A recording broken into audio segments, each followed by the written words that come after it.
Bonsoir. Merci d'être nombreux.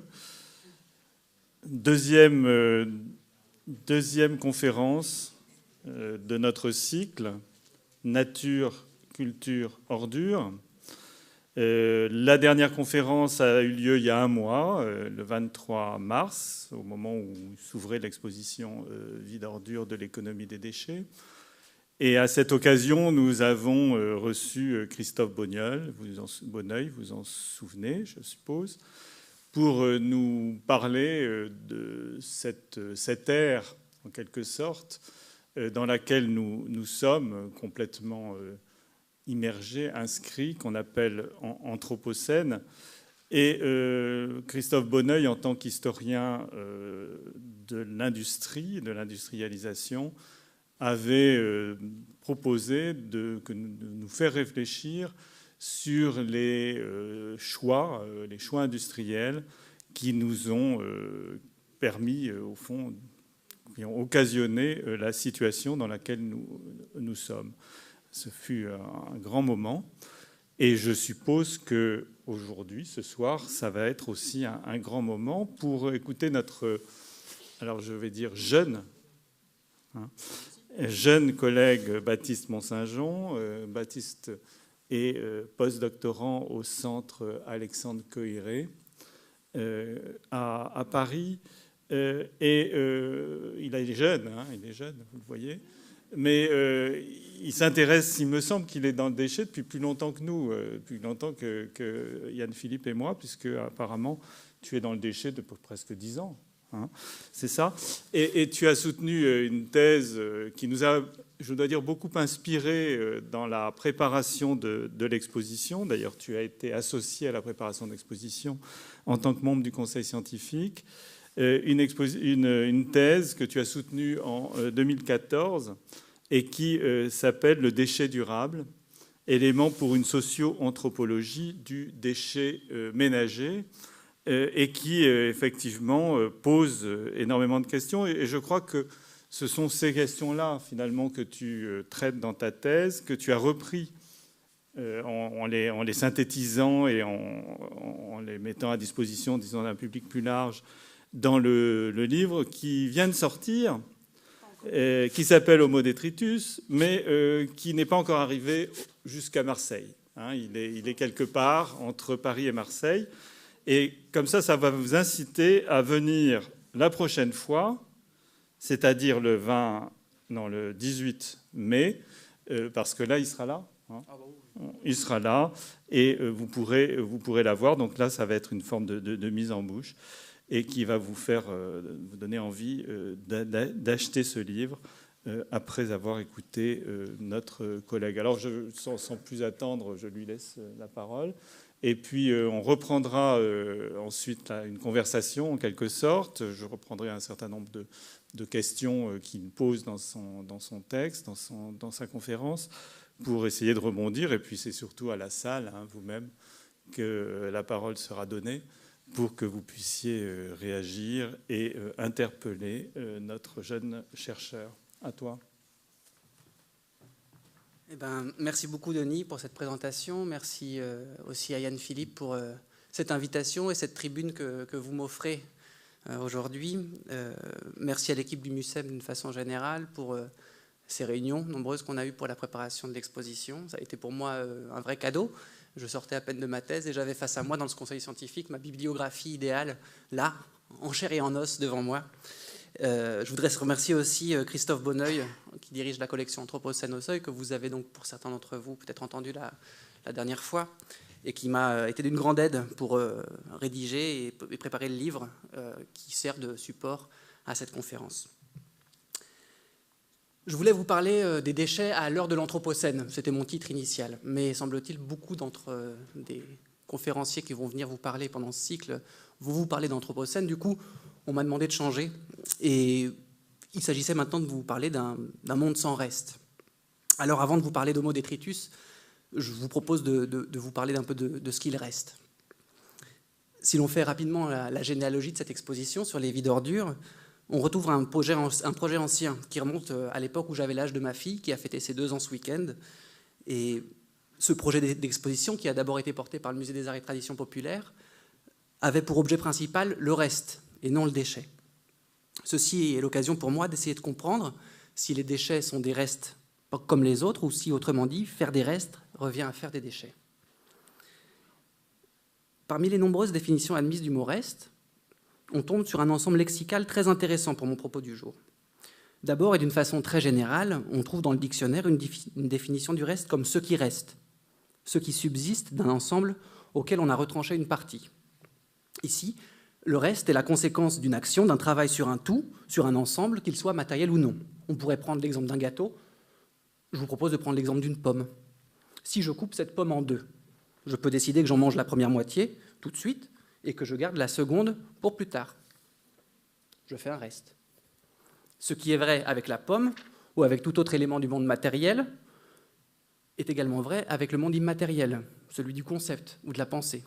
Si je prends l'exemple de cette conférence, il a fallu que je choisisse, dans mes travaux passés et actuels, ce que je voulais vous raconter, que je fasse des restes, que je laisse dans mon livre notamment, ce qui me semblait moins essentiel à partager avec vous aujourd'hui.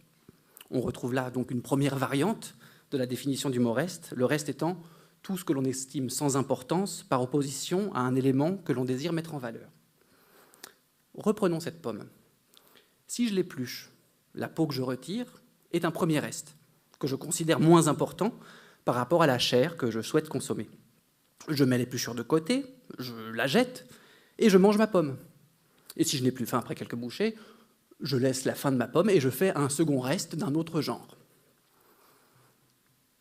Si l'épluchure de la pomme se laisse comparer à un résidu, à un détritus, à un déchet, la fin de la pomme ou la fin d'un gâteau qui n'aurait pas été entièrement consommé renvoie à une seconde acception du reste comme ce qui est conservé, comme élément subsistant d'un ensemble dont l'intégrité ou la totalité n'a pas pu être conservée. Ce qui reste ici, c'est donc, comme le résultat d'une soustraction, ce qui subsiste, ce qui a été préservé de mon goût prononcé pour les pommes. Ce que je souhaite souligner ici, de façon un peu lourde, c'est que la signification du mot reste est toujours prise dans cette tension entre, d'un côté, le reste comme déchet, comme ce qui est sans importance, sans utilité, ce dont on souhaite se débarrasser, et de l'autre, le reste comme réserve, comme ce que l'on met de côté pour mieux le conserver, pour le préserver, comme stock. Si l'on s'attarde sur la première acception du reste comme déchet, il est assez facile de démontrer que le simple fait d'être en vie suppose de faire des restes. De fait, les êtres vivants sont des machines excrémentielles. Un organisme qui ne produit plus de déchets, qui ne fait plus de restes, est, du point de vue biologique, un organisme mort. Notre corps produit des restes jusqu'à en devenir un lui-même. Autrement dit, lorsqu'un corps devient un reste, on peut légitimement affirmer qu'il est mort. Lorsqu'elle est rapprochée du cadavre, la notion de reste met en scène la relation que nous entretenons avec la vie et avec la mort. À l'image du déchet, le cadavre est ce qui gît, ce qui est tombé vers le bas. Il y a une nouvelle d'Italo Calvino qui me semble illustrer ce dont il s'agit ici, et j'en cite un tout petit morceau. « Jeter est la première forme indubitable de l'être parce que l'on est ce que l'on ne jette pas. » On pourrait, pour le dire autrement, détourner une célèbre expression de Descartes. « Je jette, donc je suis. »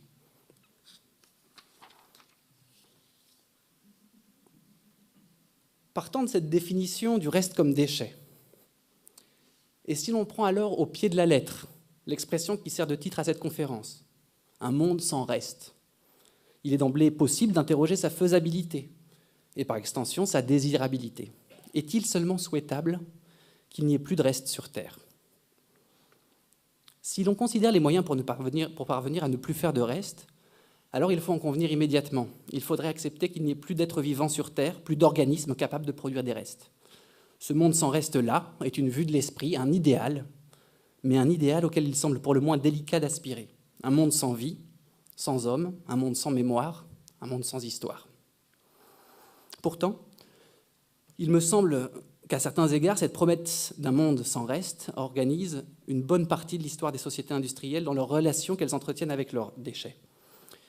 Depuis les discours des premiers grands industriels du XIXe siècle, louant les vertus économiques de la réduction des pertes sur les chaînes de production, jusqu'aux promoteurs plus récents du développement durable ou encore plus récemment de l'économie circulaire, faisant du recyclage de tout ce qui est produit le seul horizon désirable des sociétés contemporaines.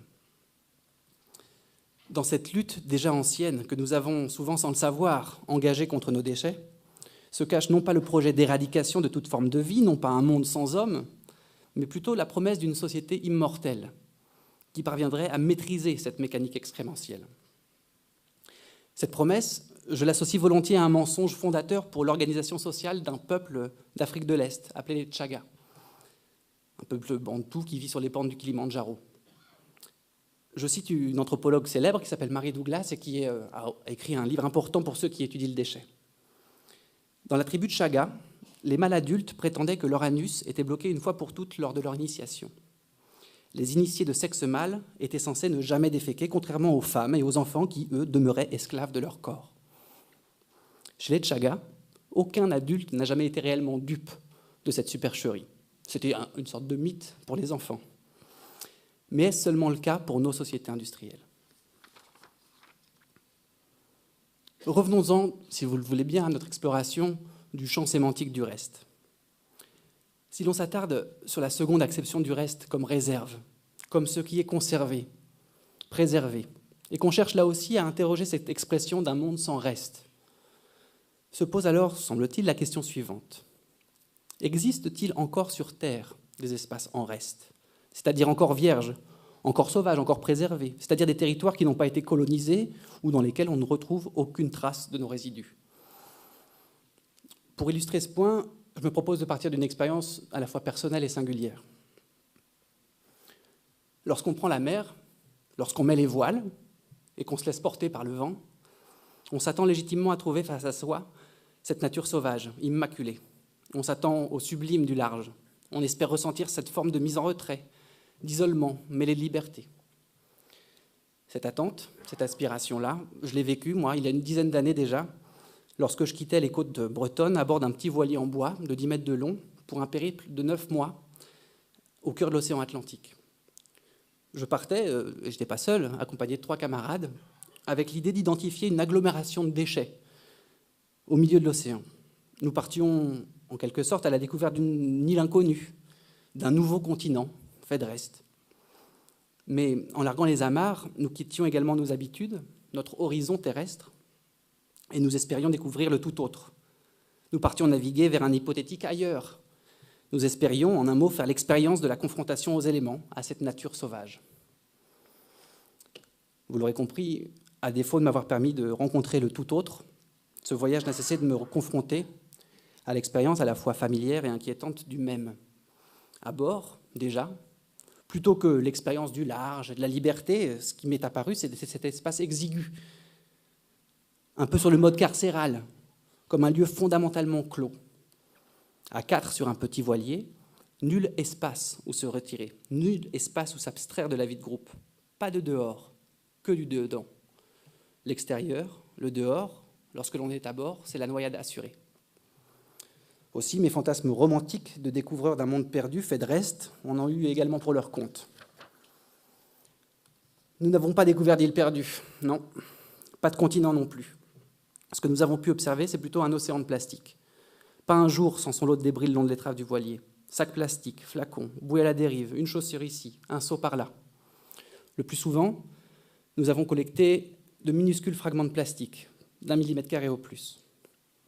Un matin même, perdu quelque part au beau milieu de la mer des Sargasses, entre la Floride et les Bahamas, à l'endroit même où le Gulf Stream débouche dans l'Atlantique, des restes des activités humaines, nous en avons croisé par dizaines, prisonniers de ces longues algues à la dérive qui ont donné le nom à cette mer sans littoral. Ces déchets-là, flottant à la lisière du monde, parfois à plusieurs milliers de kilomètres des côtes, n'ont eu de cesse de me rappeler que d'ailleurs, que de sauvages, il n'en existait plus, peut-être même qu'il n'en existait pas.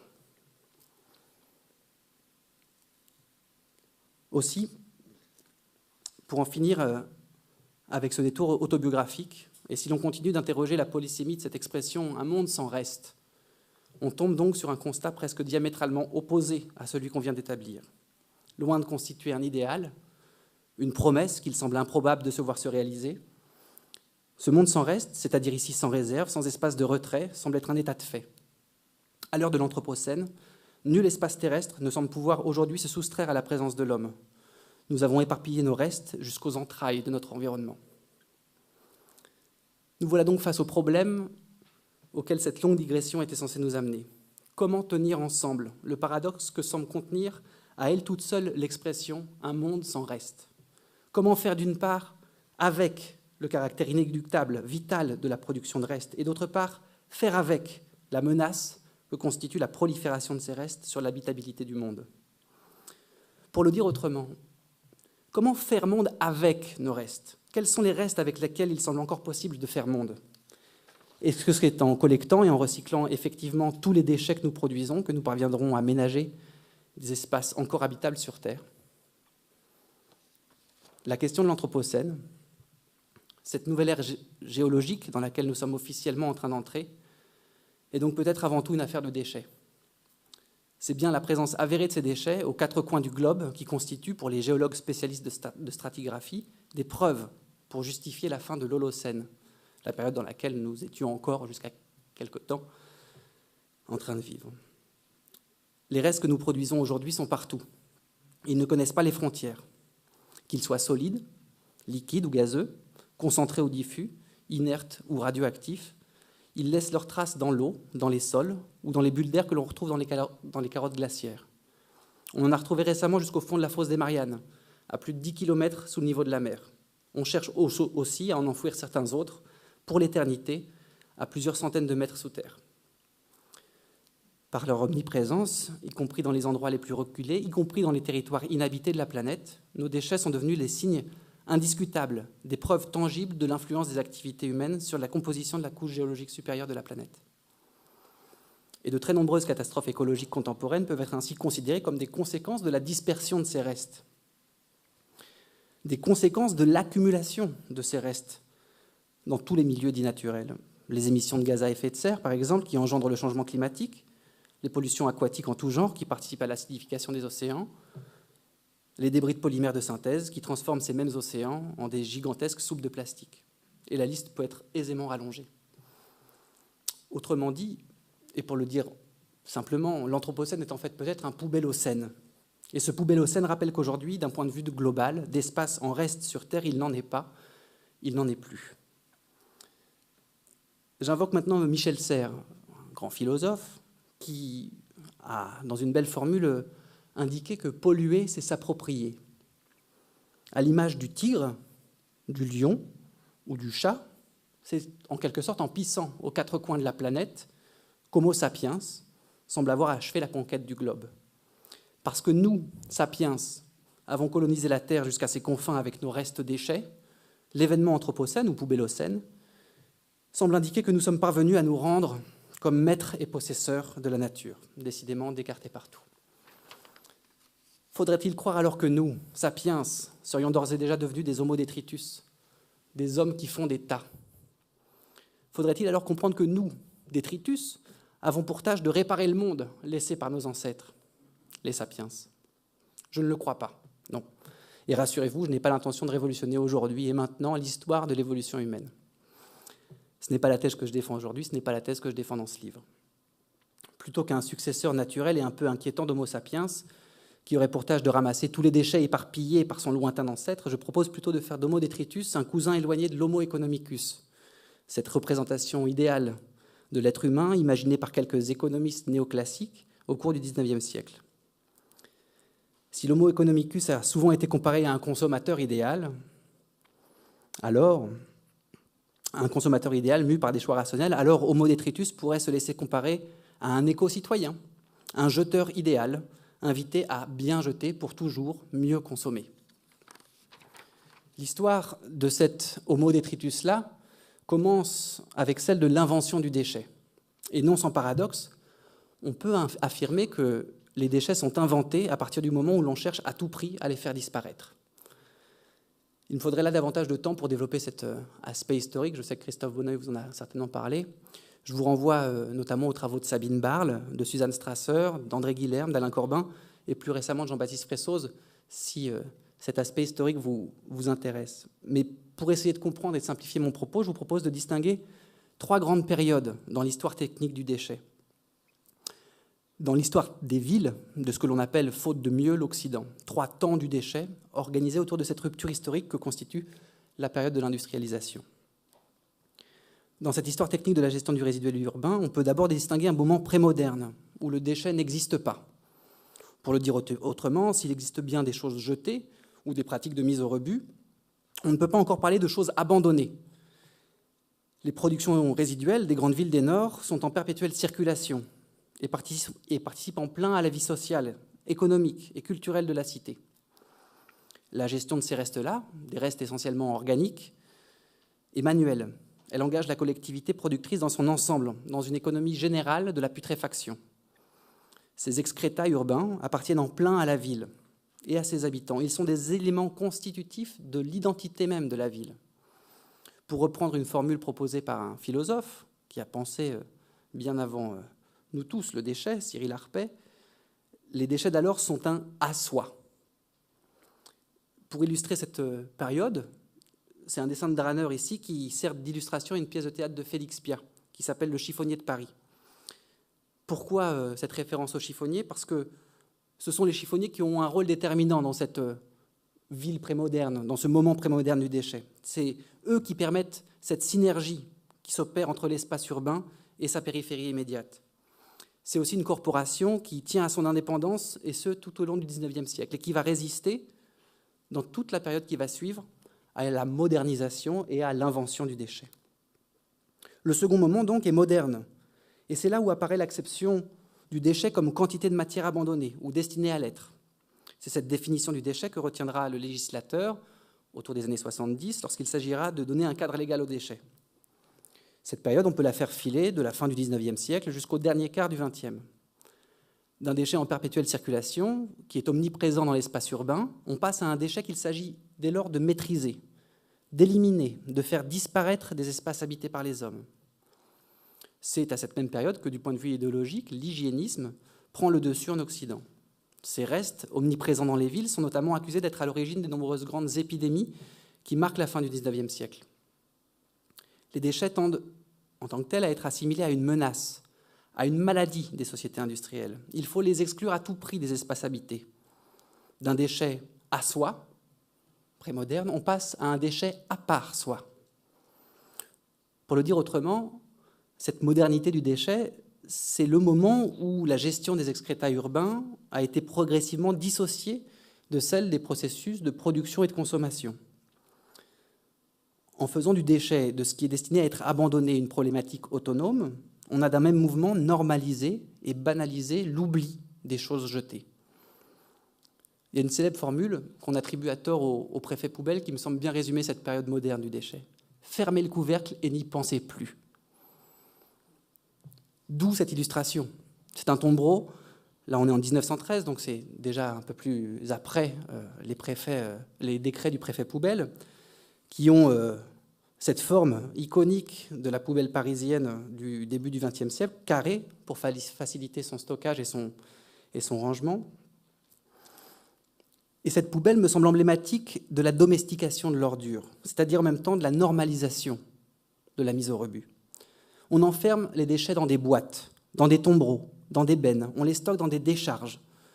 On cherche à tout prix à les isoler du reste du monde, à les éliminer. Étymologiquement, éliminer, c'est mettre au seuil. En un sens, cette poubelle, c'est le berceau d'Homo detritus. C'est l'objet technique avec lequel nous avons commencé à faire l'apprentissage de l'oubli des choses jetées, mais aussi de l'oubli des processus économiques et sociaux qui en sont à l'origine. Avec l'invention du déchet, symboliquement représenté ici par l'invention de la poubelle, on peut dire qu'on passe d'un « je jette donc je suis » à un « je jette donc j'oublie ». Le dernier moment du déchet doit être associé à l'environnementalisation de ce déchet. D'un déchet à part soi, abandonné, éliminé, simplement stocké, ponctuellement incinéré, on passe à un déchet pour la technique. Cette période est celle qu'on associe à un tournant environnemental, celle d'un incertain réveil de la conscience collective vis-à-vis de la finitude matérielle du monde. Et ça se traduit notamment entre 1965 et 1975 par une modification, on va dire, de l'échelle de régulation du déchet. La question des déchets se retrouve propulsée au premier rang des politiques publiques nationales et internationales. D'une problématique jusque-là essentiellement locale, réglementée par des collectivités en charge de la gestion des déchets ménagers, la question des déchets devient un problème public, un enjeu écologique global.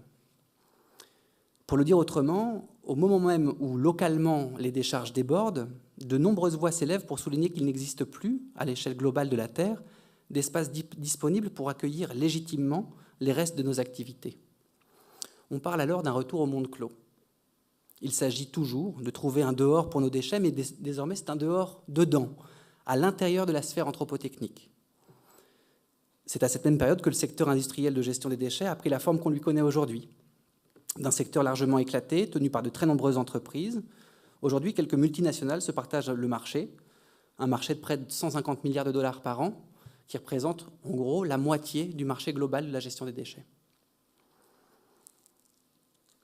C'est en s'appuyant sur ce processus d'environnementalisation que ces entreprises du waste management, en bon français, c'est-à-dire des industries de la gestion des déchets, ont acquis la puissance qui est la leur aujourd'hui. Cette industrie du déchet a permis de faire de la société du recyclage une promesse fédératrice. Pour illustrer ce moment environnemental du déchet, je vous ai mis une photo de la centrale d'incinération de la ville de Paris, qui est installée le long du périphérique, à la limite du 13e arrondissement et de la ville d'Ivry-sur-Seine. C'est le plus gros incinérateur d'Europe, une usine de valorisation qui couple une chaîne de tri, un incinérateur qui alimente un réseau de chaleur et qui produit un peu d'électricité, et qui, selon moi, est un symbole de cette époque du déchet pour la technique. Ce que je veux dire par là, c'est qu'il est possible d'emblée de se demander si ce type d'infrastructure ne transforme pas radicalement la relation que nous sommes à même d'entretenir avec nos déchets. Le fait de jeter, de bien jeter, n'est-il pas devenu un moyen nécessaire pour nourrir le feu de ces infrastructures ? Ce sur quoi ce découpage historique, par bien des aspects caricatural, cherche à insister, c'est qu'il serait trompeur de considérer que le déchet, tout comme le fait de jeter, constitue des invariants anthropologiques. Le moment moderne du déchet est un moment décisif pour comprendre comment la question du déchet a été abordée comme une problématique autonome. Autrement dit, ce que je souhaite dire, c'est qu'il existe une rupture fondamentale entre, par exemple, l'état d'ordure que l'anthropologue André Leroy-Gourhan décrit et qui lui permet de dater l'origine de la sédentarisation humaine, ces tas d'ordures qu'on retrouvait à l'extérieur des grottes du Paléolithique, et ces déchets qui font l'Anthropocène, ceux que l'on a inventés pendant la période de la modernité technicienne. Au cours de cette période d'industrialisation, hormis le fait qu'apparaissent de nouveaux matériaux et que les quantités de choses mises au rebut sont de plus en plus impressionnantes, le fait de produire des déchets devient un des éléments structurels des systèmes économiques fondés sur une quête de croissance illimitée. Pour ce faire, il a été nécessaire d'apprendre à jeter. Après-guerre, notamment, dans ce que l'on a appelé les 30 Glorieuses, des efforts considérables sont mis en œuvre du côté des producteurs des biens de consommation, mais aussi du côté des politiques publiques, pour associer le fait même de jeter à un acte libératoire, jouissif presque. Et tout cela n'a pas été sans provoquer de nombreuses résistances, et ce tout au long de cette période de modernisation de notre rapport aux déchets. Depuis celle, bien sûr, des chiffonniers, dont on a déjà un peu parlé, qui, fin 19e, ont été interdits d'accès à l'objet même de leur labeur. On les a enfermés dans des boîtes, ces déchets. Jusqu'à cette résistance, celle des consommateurs, bien sûr, de nous, qui avons longtemps refusé d'abandonner cela même qui pouvait être encore réparé, réutilisé.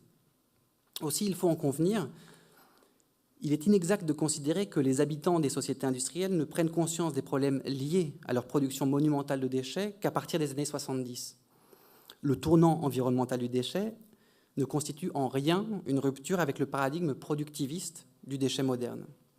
À l'inverse, et c'est la thèse que je souhaite défendre maintenant, sous couvert d'arguments environnementaux, le verdissement du déchet a été l'occasion de prolonger ce mouvement moderniste consistant à associer le déchet à une menace, à gérer, à maîtriser et à faire disparaître.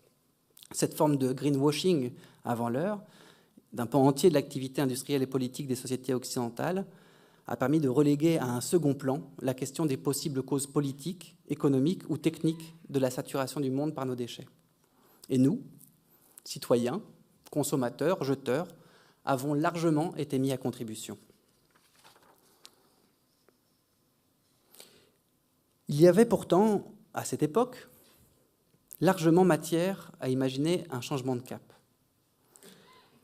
En 1972, les membres du Club de Rome lancent une alerte sur les dangers liées à la croissance des économies capitalistes et accuse directement la problématique de l'exploitation infinie des matières premières renouvelables. Voilà le credo d'alors. Une croissance illimitée est impossible dans un monde aux ressources matérielles limitées.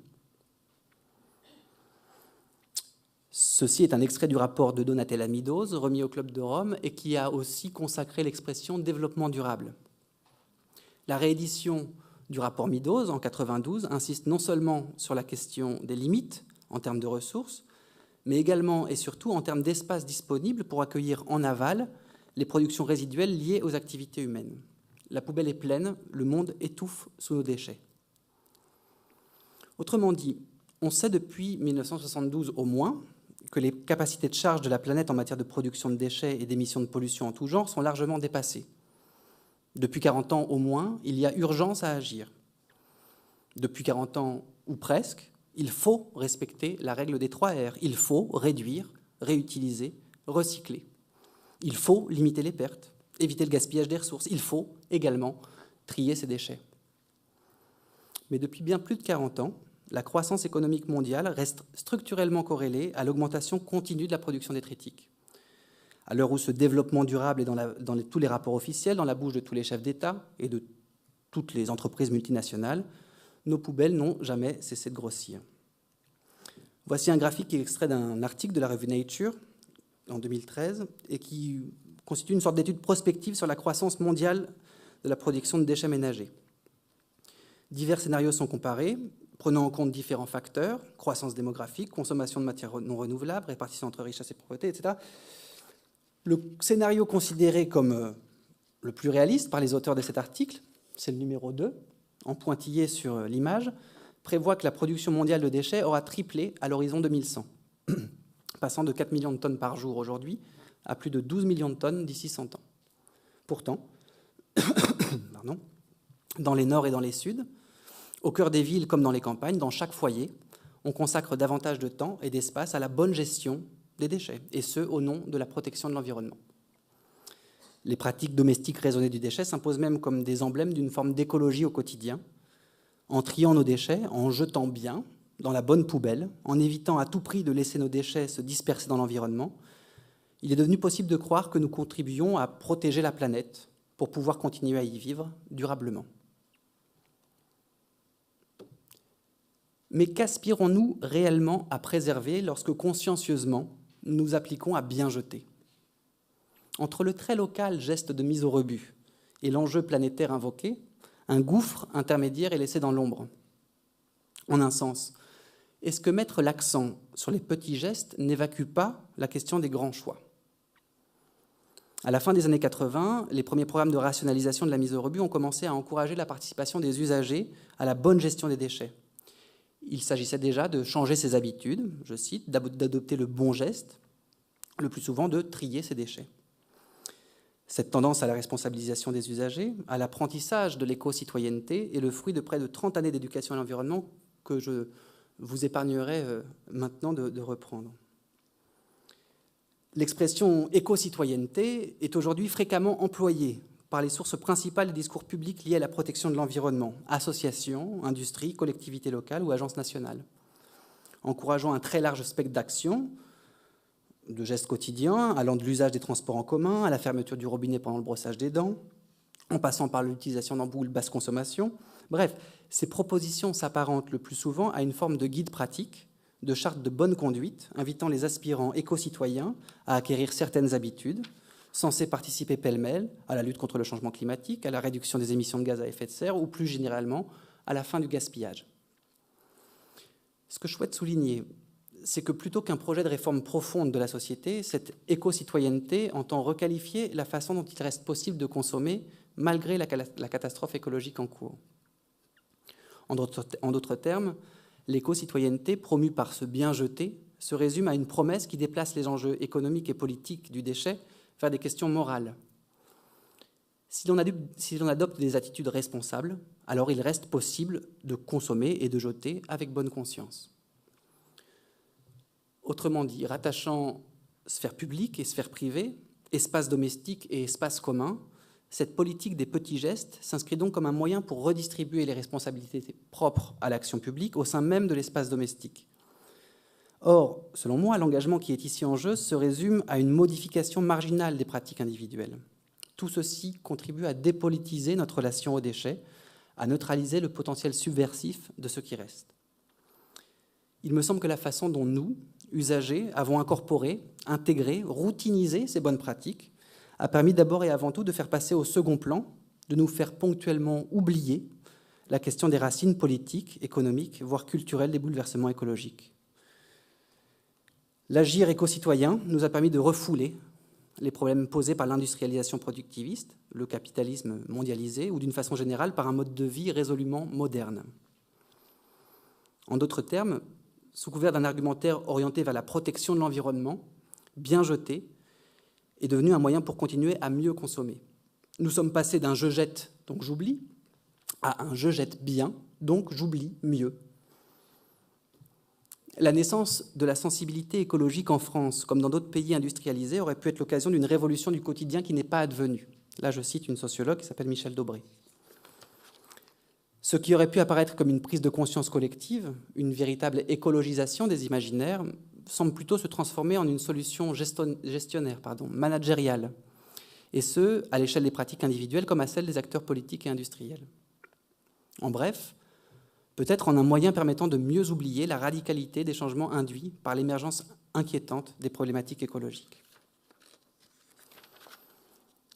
En bien jetant, Homo detritus, devenu éco-citoyen, se libère d'un poids moral, d'une certaine forme de culpabilité. En bien jetant, nos déchets ne posent apparemment plus problème, puisqu'il est censé exister un dispositif technique efficient, un waste management, qui tient ses promesses. Nul besoin de connaître la réalité de ce qu'il se passe après la poubelle. Tout est sous contrôle. Cette croyance en une forme de rédemption par la technique, cette attente d'un système technique efficient, on la retrouve plus que jamais, aujourd'hui, dans certains projets rattachés à ce qu'il est désormais convenu d'appeler l'économie circulaire. Vision alternative à l'économie linéaire, qui consacre le principe d'abandon, à la logique du gaspillage comme moteur économique de l'abondance, l'économie circulaire invite à ne plus penser séparément la production, la consommation et la question des critiques. Derrière ce slogan d'économie circulaire se cache toutefois une multiplicité d'acteurs, de pratiques, de discours, d'engagements qu'il serait abusif d'assimiler à un seul et même projet de société. Là où ceux qui défendent une approche par le haut de l'économie circulaire semblent appeler au développement d'une société techno-écologique, faite d'innovation durable, de croissance verte, ceux qui, à l'inverse, défendent par exemple le zéro déchet, à l'échelle du foyer, semblent davantage enclins à accepter l'idée selon laquelle une réduction réelle des impacts générés par nos déchets passe nécessairement par une forme de stabilisation, voire de réduction de l'activité productive, donc par une forme d'accroissance ou de décroissance. Malgré ces divergences importantes, certains principes communs fondent le consensus. Des principes communs, on les retrouve notamment dans un livre qui a une dizaine d'années, qui s'appelle « Cradle to Cradle », ou « Du berceau au berceau », et dont l'esprit peut être résumé par ce schéma. À travers la constitution de deux sphères, devant rester imperméables l'une à l'autre, d'une part, sur la gauche, la sphère biologique, où se régénèrent les ressources biodégradables, et de l'autre, la sphère technique, dans laquelle les objets qui ne peuvent réintégrer les cycles du vivant sont enfermés puis recyclés, et ce, afin de limiter les risques de pollution, l'économie circulaire me semble viser un idéal de pureté, la clôture du monde de la technique sur lui-même. Dans ces projets protéiformes, rattachés à ce concept flou d'économie circulaire, un même objectif, un même idéal, celui du cercle parfait.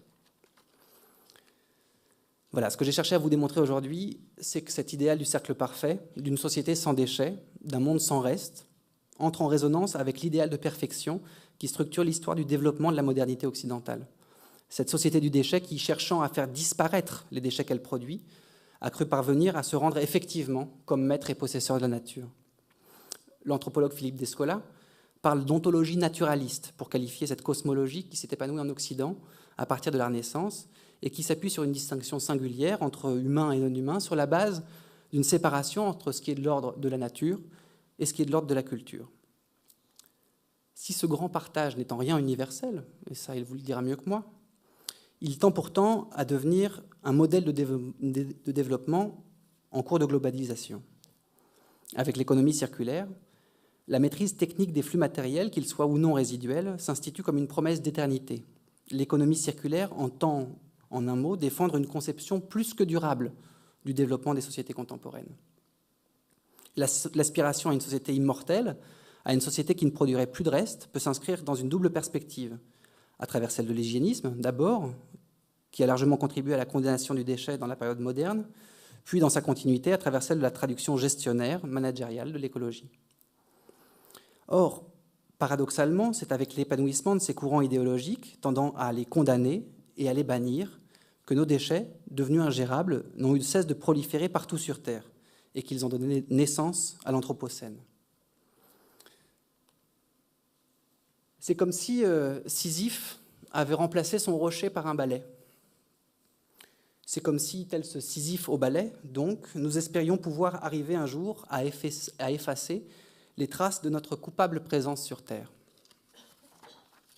Bon, là j'ai bien plombé l'ambiance. Y a-t-il alors seulement des alternatives à cet imaginaire de maîtrise qui génère du déni? Homo detritus n'a-t-il pas, lui aussi, une face cachée? Au risque de me répéter, comment faire monde avec nos restes, et non pas sans? Faute de temps maintenant pour développer avec précision ce vaste champ des alternatives, je vous renvoie à la visite de l'exposition qui, me semble-t-il, tire sa substance même de ces enquêtes collectes réalisées tout autour de la Méditerranée auprès de celles et de ceux qui ont fait de la fréquentation des déchets, de leur réemploi, leur activité nourricière.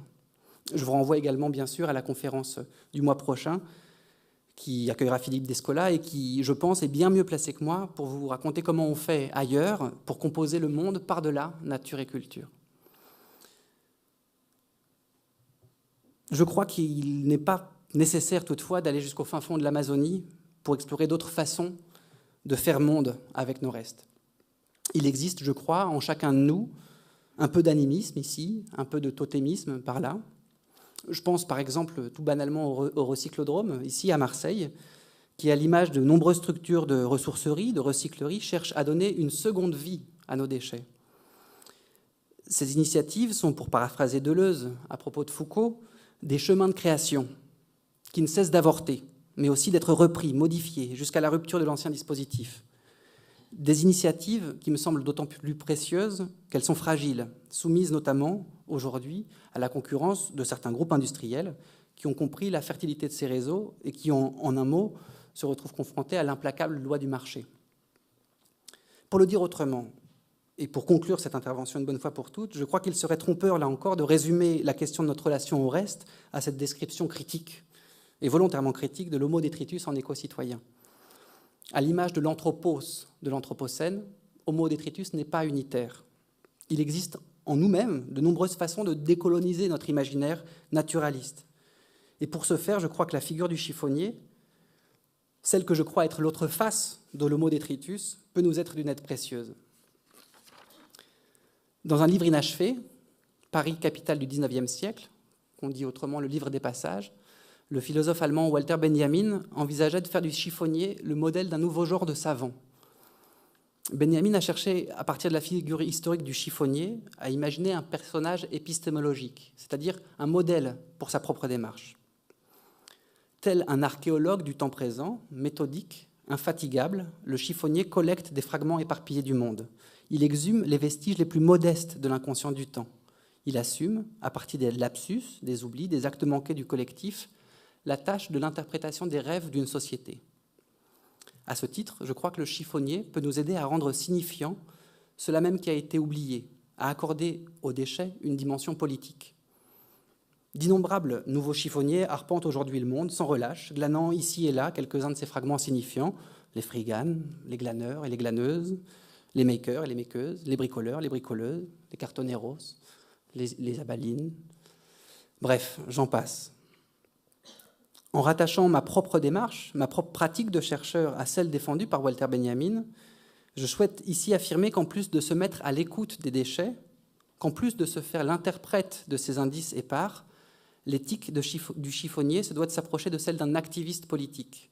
Il s'agit, en un mot, d'exercer un devoir de critique quant au processus que révèle la fréquentation des restes, ces processus qui tendent à normaliser, à naturaliser un modèle unique de développement qui s'avère résolument insoutenable. Je vous remercie.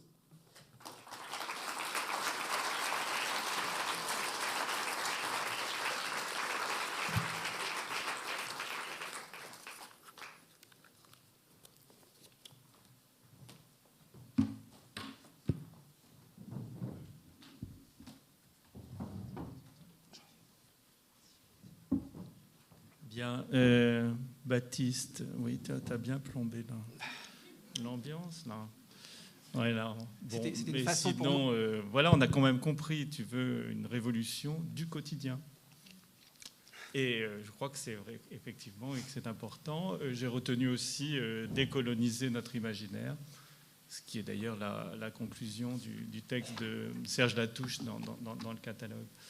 Alors moi, je vais pas reprendre chacune de tes formules et reprendre ton discours, ta conférence qui était tellement riche. Et puis on va revenir effectivement sur un certain nombre de points avec vous, avec le public. Je voulais simplement, comme on dit, rebondir par rapport à notre travail d'élaboration, d'exposition, parce qu'au fond, ce que tu nous as dit m'a renvoyé, hein, en quelque sorte, dans ces 3 ans d'interrogation, comment parler, quel discours, quel pitch, comme on dit, pour parler de cette question du déchet, du reste, à des publics qui sont les publics d'un musée, c'est-à-dire des publics relativement importants et variés, pas seulement à des publics évidemment d'initiés ou de chercheurs. Alors en lisant ton texte, parce que j'avoue que je l'ai eu un petit peu en avance, j'ai retrouvé 3 fils en quelque sorte que l'on pourrait suivre pour entamer un débat, mais bien entendu pas du tout le clore, parce que ce débat il va se prolonger avec vous et certainement sur des tas d'autres pistes. 3 pistes, 3 fils.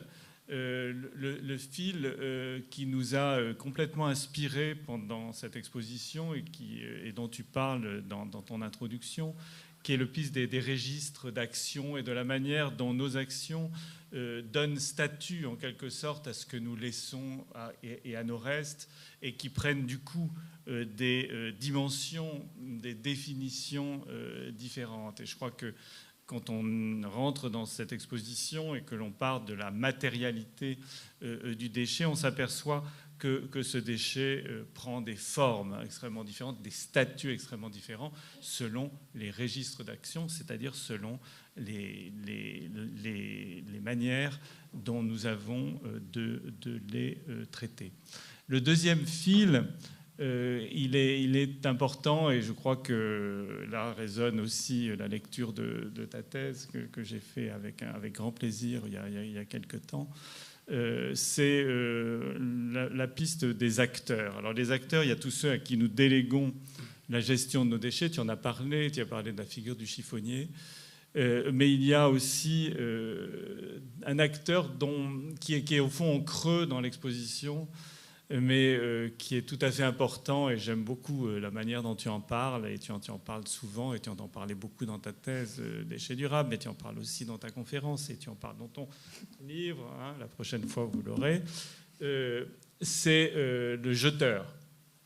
J'adore cette idée du jeteur. Je n'ai jamais pensé que j'étais un jeteur quand je jetais, mais au fond, si, nous sommes des jeteurs, et je crois qu'il faudra revenir sur cette image du jeteur, parce qu'elle est importante et qu'elle est au fond centrale si on veut comprendre notre rapport aux déchets. Et puis le troisième piste et fil que j'aimerais suivre en discutant avec toi, c'est au fond, et tu en parles aussi très bien, les échelles d'appréhension du déchet. Comment passer, et c'est bien sûr ce que nous disons toujours avec Anne-Philippe Pastevin, de notre petite poubelle individuelle, domestique, à la poubelle monde, hein, et comment et en quoi suivre ce fil entre notre production quotidienne et l'état de la planète, ce qui revient évidemment à parler anthropocène ou à parler poubellocène. Je crois que c'est vraiment aussi central. Alors, je reviens sur le premier, sur les registres d'action, pour te questionner. Effectivement, notre exposition aurait aussi pu, comme tu le fais pour ta conférence, commencer par une histoire d'épluchure. Hein.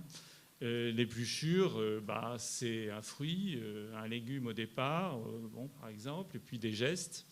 Et puis un geste qui est celui de retirer la peau, hein, la peau du fruit, et ensuite de se retrouver dans, et ce qu'on va montrer dans l'exposition et ce que tu montres dans tes définitions, dans différents registres d'action qui vont au fond définir les restes, c'est-à-dire définir cette épluchure en des catégories distinctes et séparées. Et c'est ça qui est évidemment très intéressant. Alors, si je veux m'amuser à continuer ton image de l'épluchure, je dirais que c'est d'abord un relief. Hein, et un relief, c'est aussi une acception du déchet, tel que nous le dit Cyril Harpé dans son bouquin. Le relief, c'est ce qui reste sur la table, hein, et dont, pour l'instant, on ne fait rien. Mais ce déchet, il va pouvoir vivre plusieurs vies différentes. Il va pouvoir effectivement devenir déchier, hein, étymologiquement, s'il est jeté, s'il est abandonné. Donc voilà encore un geste, hein, je jette. Là, on est dans de jeter avec un récipient éventuellement pour l'accueillir, ou pas. Hein, on voit qu'on peut aussi jeter son déchet par la portière, par la fenêtre, par le bâbord, par le bord du bateau, etc. Et puis le reste, il prend un statut différent, évidemment, s'il est réemployé. Hein, et on apprend, quand on fait de l'anthropologie, comme moi, de l'ethnographie rurale, hein, que les restes de la ferme, ils sont donnés aux cochons et ils fabriquent la soupe du cochon ou la soupe de certains ou des chiens ou des animaux domestiques. Et donc à ce moment-là, il ne s'agit plus d'un déchet. Hein, il est bien question, on ne donne pas de déchets à ces animaux, on leur donne des restes. Et donc là, un nouveau statut pris. Et puis il y a le reste recyclé. C'est alors ce que tu nous dis, c'est une matière première secondaire. Si effectivement on fait de cette épluchure, on la transforme par le biais d'une opération, disons, physico-biologique, je ne sais pas comment on dit, voilà. On en fait du terreau, hein, on la composte et donc on la transforme. Alors c'est voilà comment ces différents, il me semble que tu le dis bien, ces différents registres d'action confèrent à ce que nous jetons des statuts différents. Mais ce que tu dis aussi, et je crois que c'est important, et ce qu'on montre peut-être pas toujours facilement, du moins dans une exposition comme la nôtre, c'est que ces registres d'action, ils nous renvoient à des relations. Hein, et des modes de relations, des relations symboliques, des relations sociales. Ces rapports sociaux qui sont induits par nos manières collectives de traiter le déchet. Par exemple, on pourrait suivre ce que nous disait Pierre Godard quand il parlait de l'habitude marseillaise de jeter ses déchets par la fenêtre, hein, en criant ou en ne criant pas « Passares », hein, attention, là, on peut le considérer aujourd'hui comme un acte d'incivilité. Donc, le geste du déchet ou du reste nous conduit à une réflexion sur notre rapport à l'autre et donc sur cette question que tu abordes à travers la question de l'éco-citoyenneté, qui est tout simplement celle de la citoyenneté, c'est-à-dire de notre rapport à la communauté et de notre positionnement par rapport à cet ensemble. Et je crois que là, vous voyez, à partir de cette simple épluchure que l'on traite de manière différente, on s'aperçoit qu'il y a des rapports sociaux qui interviennent.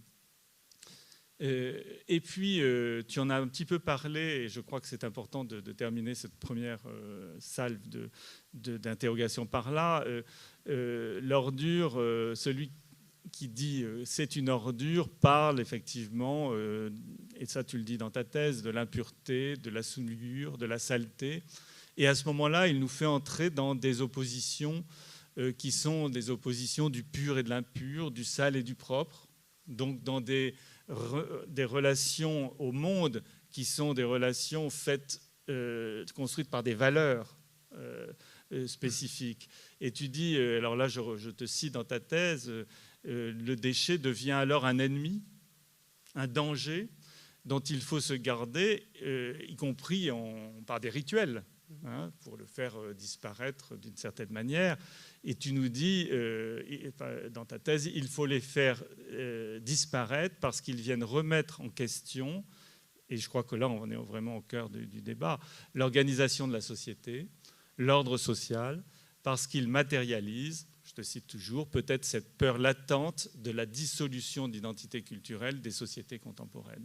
Donc l'épluchure, c'est un risque, hein, d'une certaine manière, dès lors qu'elle est jetée de manière particulière, dès lors qu'elle correspond à un registre d'action qui correspond à un certain nombre de valeurs liées à notre présence ou à notre appartenance à une société. Alors j'aimerais que tu reviennes finalement sur cette ambivalence, hein, du déchet ou du reste, qui peut être impur, qui peut être dangereux et qui peut comporter, disons, provoquer dans la société des formes de rejet et de mobilisation particulière contre, ou ce reste qui peut au contraire être valorisé. Et je crois que cette ambivalence du déchet est effectivement au cœur un petit peu de nos problématiques. La deuxième salve de questions que j'aimerais te poser, elle relève effectivement de cette émergence d'un personnage auquel on ne pense pas quand on pense à déchets. Quand on pense déchets, on pense à éboueur, on pense à recycleur, on pense éventuellement à technicien, à ingénieur, à gestionnaire, évidemment à chiffonnier, mais on ne pense pas au geste primordial qui est celui que tu qualifies de jeteur. Et là, effectivement, on rentre dans une hiérarchisation, hein, dont tu parles dans ta conférence et qui est tout à fait intéressante, et chacun va se sentir visé là. J'espère s'est senti visé. Est-ce que nous sommes de bons ou de mauvais jeteurs, hein? Le jeteur insouciant, c'est celui du vide-ordure, hein, ou du préfet poubelle, hein. Fermez le couvercle, je m'occupe de tout. Et puis il y a le jeteur, disons, méchant, hein, un peu incivil, celui qui jette en se disant je paye des impôts et les autres ramasseront derrière moi. Et ça, on en trouve aussi malheureusement beaucoup. Puis il y a le jeteur informé, c'est peut-être celui-là que tu vises. C'est une sorte de bobo qui s'efforce de suivre les injonctions au tri. Et celui-là, comme tu nous le dis, se disculpe d'avoir une propension à consommer toujours plus, car il croit dans les vertus de l'économie circulaire. Et puis, voilà, là où je veux en venir, c'est qu'il me semble qu'il existe peut-être d'autres catégories de jeteurs dont il faudrait parler, ceux que l'on pourrait qualifier, et là j'invente peut-être un mot, de déchieurs, au sens de ceux qui produisent des déchets. Alors ces déchieurs, ces jeteurs, on n'en parle peut-être pas assez dans l'exposition, on a du mal à en parler parce qu'au fond, ils sont spécifiques, mais ils sont importants, ils produisent au moins les 2/3 des déchets qui sont là.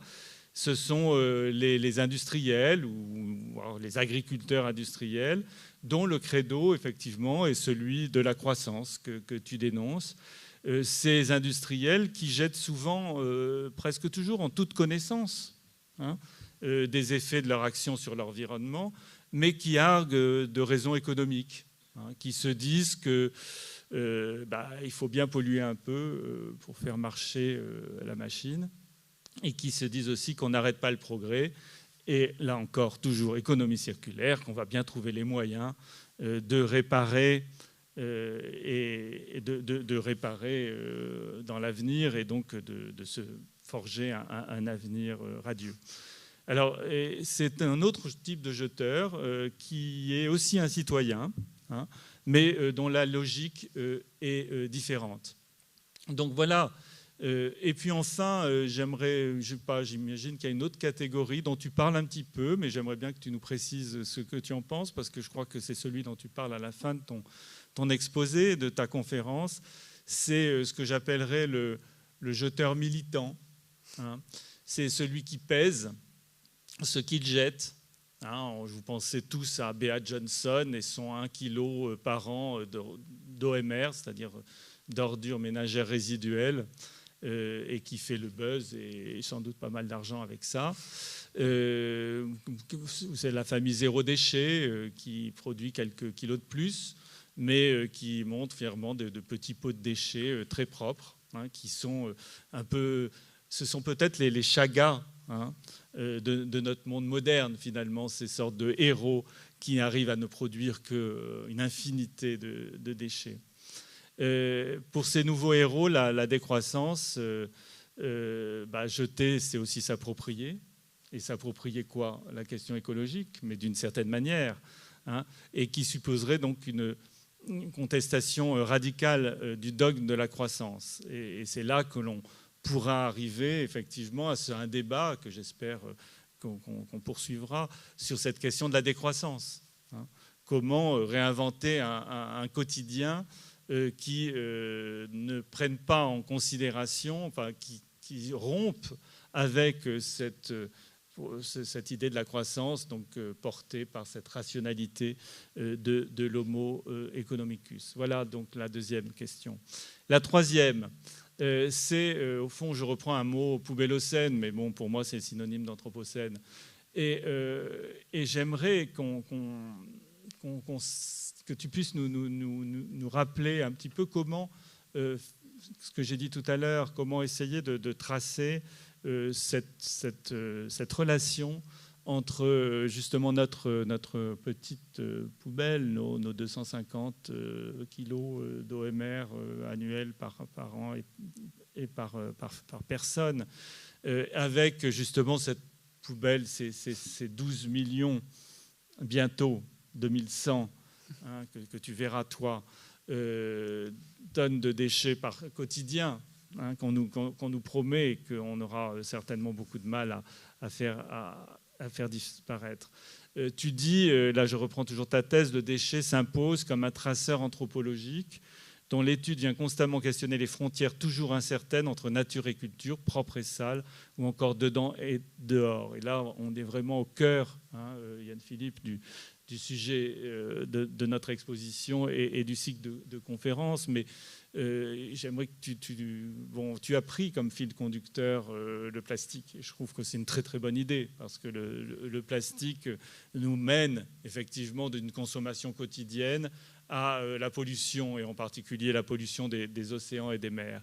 Mais là, on est dans une perspective, je dirais peut-être d'économie circulaire d'une certaine manière. Il y a une circularité dans le fonctionnement de notre poubelle domestique quand on parle de l'emballage, qui va se retrouver dans l'eau sous forme de microparticules et qui va peut-être revenir dans le ventre d'un poisson ou d'une tortue et puis éventuellement revenir dans notre assiette. Mais il y a là une circularité. Par contre, comment penser, et ça je crois que c'est quelque chose qu'avec Yann Philippe nous sommes cassé la tête, et avec vous aussi, membres du conseil scientifique, cassé la tête à essayer de résoudre et que nous n'avons peut-être pas résolu, comment penser comment penser des déchets qui ne sont pas susceptibles d'entrer dans une forme de temporalité circulaire et qui au fond, nous introduisent dans une autre forme de temporalité qui est une temporalité linéaire.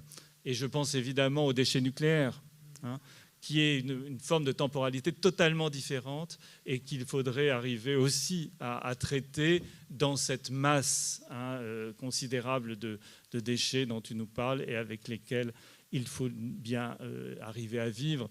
Et donc, comme tu le dis très justement, qui doivent faire monde et qui doivent faire monde avec nous. Hein. Les restes doivent faire monde avec nous. Tu dis que nous devons faire monde avec nos restes. Et je pense que tu as tout à fait raison. Voilà trois ouvertures comme ça pour que tu puisses reprendre ces points. Et puis ensuite, vous aurez la parole. Eh ben, merci beaucoup. Je ne sais pas s'il faut que je te remercie, étant donné la masse de commentaires et de questionnements que tu me soumets. J'ai l'impression d'être à nouveau en soutenance de thèse. Là, mais on va essayer. C'est parce que tu es jeune. Voilà, la pêche. Je vais commencer par la fin, parce que finalement, effectivement, cette question du déchet nucléaire, j'entendais des réactions et je vais m'appuyer là-dessus. C'est effectivement, en tout cas dans mon travail, une des lignes d'horizon, et ça a été toujours pour moi une des lignes d'horizon de mon travail, de traiter de ces déchets ménagers et quotidiens pour essayer de penser le statut des déchets nucléaires. Pour le dire simplement, et j'ai vraiment mis ça de côté pour la conférence aujourd'hui, je pense qu'il est intéressant de s'intéresser à la matérialité des déchets. Et c'est un peu le projet ou le propos que j'essaie de défendre en disant allez, chiffonniers de tous les pays, unissons-nous. Tâchons de retrouver une relation directe, d'y mettre les mains à nos déchets. Et alors, vous allez me dire, mais le déchet nucléaire, on n'y met pas les mains. Le déchet nucléaire, il résiste précisément à toute forme de préhension. On ne peut pas s'en approcher. De fait, on l'enferme dans des balles de verre, on l'enfouit à plusieurs centaines de mètres. Pas encore. Et certains résisteront longtemps, je l'espère, pour empêcher que le projet de Buran-Lorraine existe. Si, sur cette question-là précisément, de l'enfouissement des déchets radioactifs, je me positionne, et politiquement et publiquement, c'est précisément pour essayer de réfléchir au statut même du déchet nucléaire. Est-ce que le déchet nucléaire est un déchet comme les autres ? En travaillant à un projet de recherche avec l'ANDRA, la question que j'ai souhaité poser à l'ANDRA, c'est dans quelle mesure on peut qualifier le déchet nucléaire de déchet ? Est-ce que le fait de qualifier le déchet nucléaire de déchet n'est pas, là encore, une stratégie de banalisation d'une quantité de matière qui n'a rien à voir avec un déchet, précisément. C'est quelque chose qu'on ne peut précisément pas abandonner, un déchet nucléaire. Il doit être en permanence saisi par la sphère technique.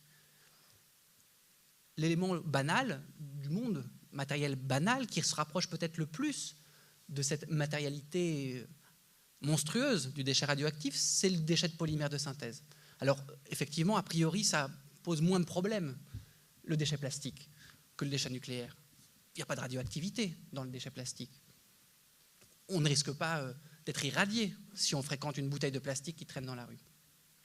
Ce que je cherche à démontrer avec le déchet de polymère de synthèse, c'est précisément la conséquence de cette expédition que j'ai menée au début de ma thèse à la découverte de cette île de déchets. Qu'est-ce que c'est que cette histoire de continent de déchets ? Qu'est-ce que c'est que cette affaire d'agglomération de plastique ? Pourquoi, d'une certaine façon, cette image du continent de plastique, elle frappe et elle saisit autant ? Pour la petite histoire, la présence de plastique dans les océans, elle est avérée et connue depuis 40 ans au moins. Je reprends le même credo que tout à l'heure.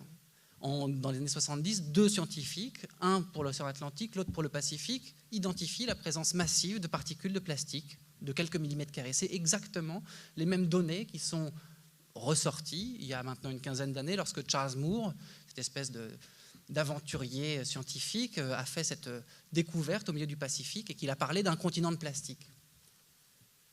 Ce qui me semble intéressant avec cette image du continent de plastique, c'est qu'un continent, c'est circonscrit. Un continent, ça s'appréhende précisément. On peut le saisir, on peut en faire le tour. On peut, pourquoi pas, le ramasser. Pourquoi pas le recycler. L'horreur de la pollution par les déchets plastiques, c'est que précisément, il n'y a rien à faire.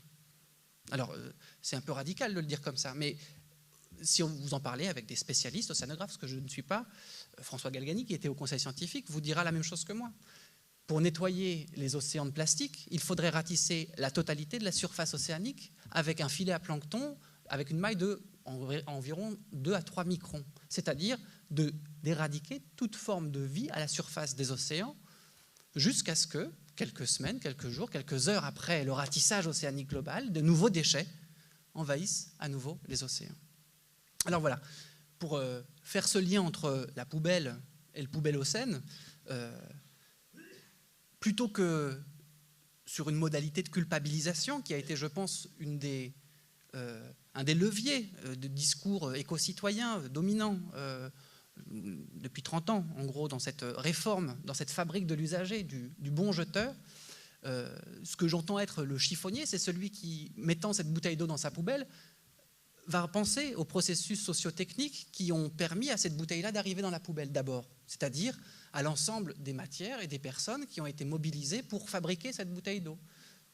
Et puis, en aval, à l'ensemble des dispositifs techniques, sociaux, humains, qui vont permettre à cette bouteille d'eau peut-être de redevenir, ah non, non pas une bouteille d'eau, au mieux un pull en laine polaire, au mieux un bac à fleurs, parce que le recyclage des bouteilles d'eau, pour ne parler que d'eux, des PET, on ne sait pas faire du PET purement recyclé, encore aujourd'hui.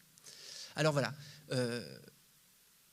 ça c'était pour répondre à cette espèce de dernière ouverture sur, d'une part, le nucléaire et la question de la qualification du déchet. D'une certaine façon, et pour le dire autrement, ce qui me semble important, c'est de requalifier le déchet non pas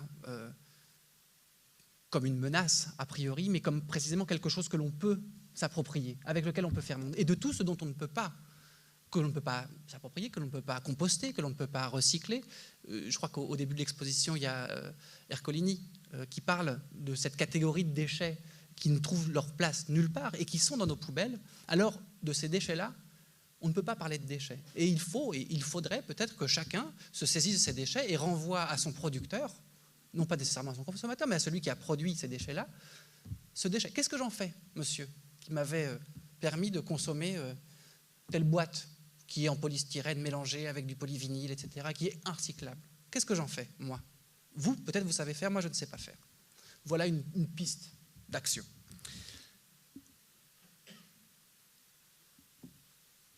Pour ce qui est de cette ambivalence entre le déchet et le reste, entre le pur et l'impur, entre ce reste valorisé et ce reste déchu, je ne sais pas tellement quoi répondre, si ce n'est que j'ai le sentiment que c'est précisément ce qui fait tout l'intérêt de cette plongée dans nos poubelles, de l'intérêt de cette exposition.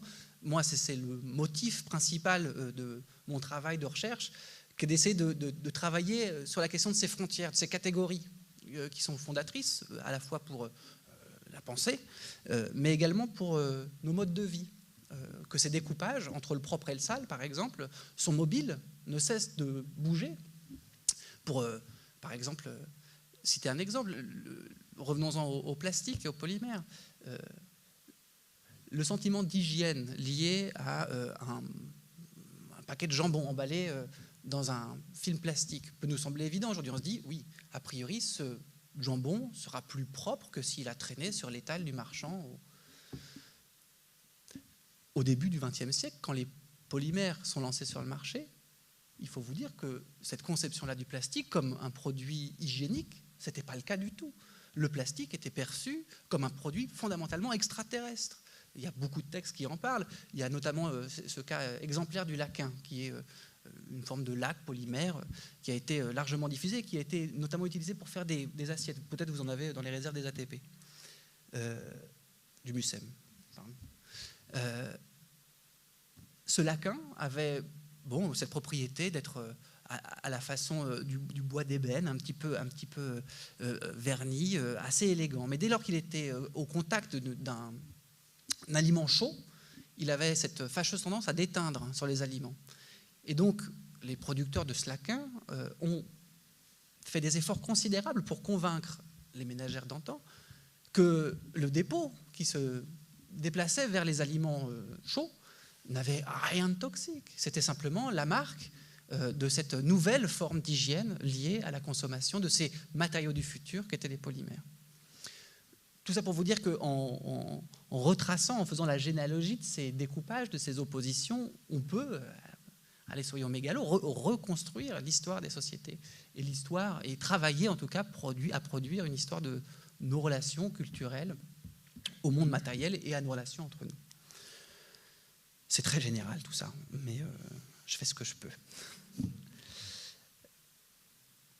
Pour juste finir sur cette histoire de jeteur, et ça j'y tiens un peu, et peut-être que c'est le ton un peu stressé de cette conférence qui a voulu ça, je ne vise personne, je n'accuse personne.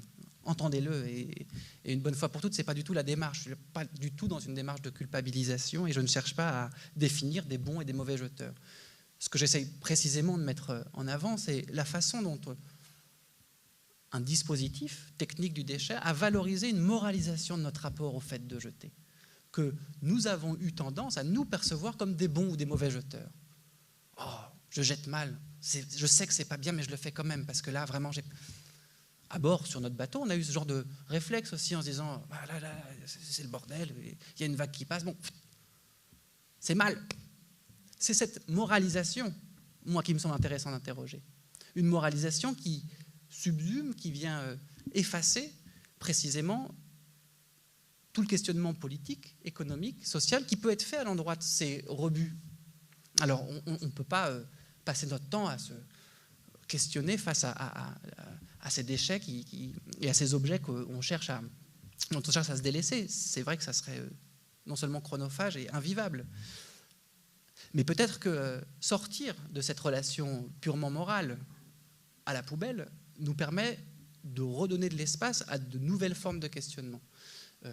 C'est pour ça que dans ces catégories très sociologisantes, on va dire, de jeteurs, éboueurs, recycleurs, je cherche à éviter ça, précisément, cette catégorisation qui vient que redoubler l'espèce d'écueil moraliste dans lequel l'éco-citoyen que je suis, que nous sommes certainement tous, ou que nous tendons tous à être, se retrouve. Donc sortir des catégories pour simplement définir une forme de tension entre éco-citoyenneté d'un côté et figure du chiffonnier de l'autre. C'est d'une certaine façon deux façons d'envisager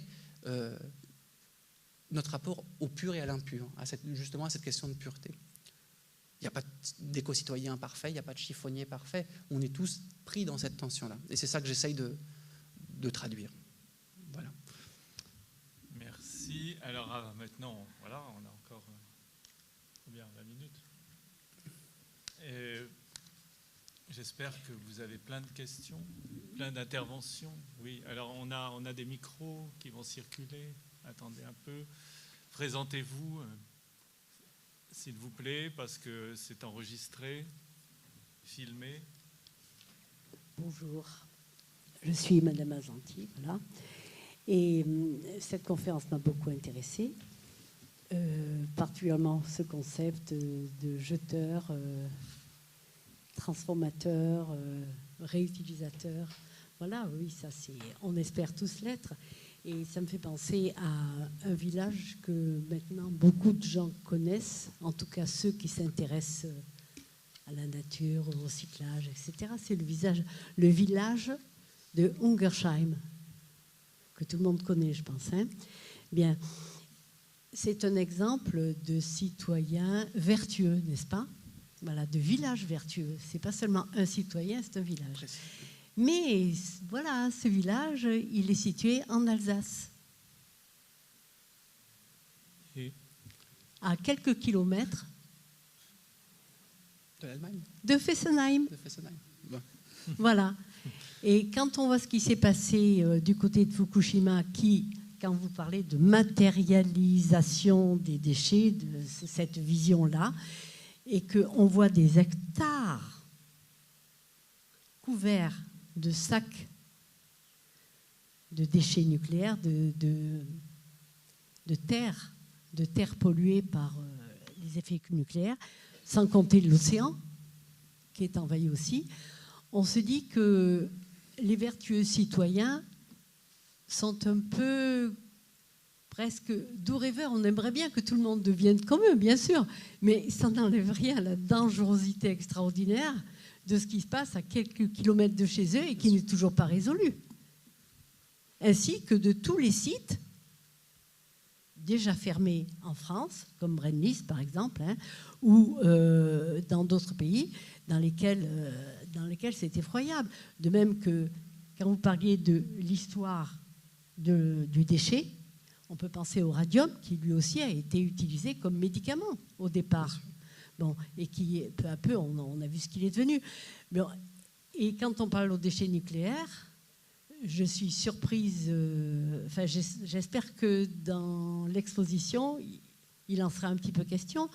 Mais avant d'être un déchet, on pense au Niger, Bien sûr. qui a causé une guerre. Bien sûr. Bon, c'est quand même des choses qui sont autrement plus importantes que de manger bio ou de faire du compost, chose que je fais. Hein. Je ne le sous-estime pas, je le fais. Mais ça, c'est la petite bonne conscience de chacun. Mais s'il y a un accident, on sera tous dans le même bateau, hein, quand même, comme vous l'avez été, vous. Voilà. Moi, je crois qu'on est tous dans le même bateau. De fait, et cette espèce de métaphore filante du bateau et du bateau-monde, de ce sentiment de vie en espace clos à l'intérieur de mon petit voilier et aujourd'hui sur Terre, je crois que c'est effectivement un état de fait. Alors, il y a plein de choses à dire. Moi, je suis très sensible à ce que vous dites là. Et alors, je ne connais pas particulièrement bien Ungersheim, mais je peux imaginer ce que peut signifier un village ou une ville qui a repris la main sur la gestion des déchets, et pas uniquement, sur toutes ces villes en transition, qui ont fait le choix de se désengager de certaines sources énergétiques, et qu'effectivement, on n'a pas affaire à des éco-citoyens dispersés, individualisés, mais bien à des collectifs. Et je crois qu'une des premières étapes vers d'autres façons, alors là, d'envisager nos rapports avec les restes, c'est une chose, mais peut-être d'un vivre à l'ère de l'Anthropocène, c'est précisément penser les modalités d'une action collective à l'échelle locale. Et ça, c'est enfoncer des portes ouvertes, mais c'est important de le rappeler. Et que donc cette éco-citoyenneté, si elle n'est pas partagée, échangée avec d'autres au quotidien, elle ne sert pas à grand-chose. J'ai envie de dire, on peut pousser encore plus loin. Et assez facilement cette notion de collectif-là et d'engagement politique. Ce que je veux dire, c'est qu'on peut penser à ces effets de cercle, hein, si on pense par exemple à Zimmel, du citoyen vers le village, vers la cité, vers le pays et vers plus large encore. Et que les mouvements de résistance, on les appelle ZAD aujourd'hui, on les a appelés autrement plus tôt, renvoient pour moi à des modes de mobilisation relativement inédits malgré tout, puisqu'ils fédèrent dans des sites spécifiques, dans des cas d'installation industrielle spécifiques, des individus, des collectifs venant des quatre coins du monde pour précisément marquer une opposition à un projet. Dans le cas de Fessenheim, j'ai envie de dire, quelle forme de ZAD faudrait-il imaginer pour engager la fermeture d'une centrale dont on promet la fermeture depuis des dizaines d'années. J'ai pas de réponse à ça, mais ce qui est certain, c'est que la prise de position politique me semble impérative. Et elle me semble impérative non pas à l'échelle individuelle, mais bien à l'échelle collective et à l'échelle d'un collectif aussi élargi que possible. Je ne sais pas si je réponds à votre interrogation. Oui.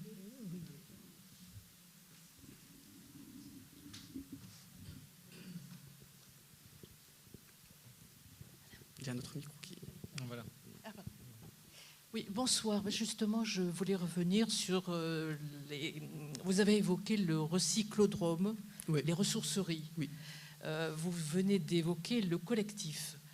Alors, quelle est votre idée pour que ces formes de démocratie contributive, on peut dire, qui vont au-delà de la démocratie participative, puisqu'on fait quelque chose ensemble, hein, à quelles conditions elles peuvent justement gagner, s'étendre? Parce que moi, ce que je remarque, c'est que le recyclodrome, c'est un peu difficile à dire, à Marseille, à 10 ans, et n'arrive pas à se développer, alors qu'à Embrun ou au Bagne, par exemple, alors qu'il y a l'appui de collectivités, là, ça se développe. Absolument.